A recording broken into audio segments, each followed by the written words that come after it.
How to watch Crunchyroll on TV. Hi everyone, welcome back to our channel. In today's video, I'll guide you on how you can watch Crunchyroll on TV, so make sure to watch the video till the very end. If you'd like to watch Crunchyroll on TV, it's actually very simple. Let's say you have your Android TV with you. First of all, you need to head over to your app store and then just make sure that you download the Crunchyroll application.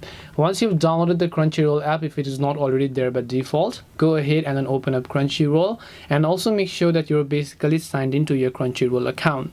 Once you're signed into your Crunchyroll account over here, all you have to do is simply go ahead and then make sure to select a show that you would like. If you have a premium subscription, that's also absolutely fine. If you don't, then also you can go ahead and then basically actually select a specific show that you would like to watch, and then you will be able to watch those shows from that way. This way you'll be able to go ahead and then watch Crunchyroll on TV. Hope this video was very helpful. If you have got any more questions, feel free to leave them down below. Thank you very much for watching till the end of this tutorial, and see you soon in the next video.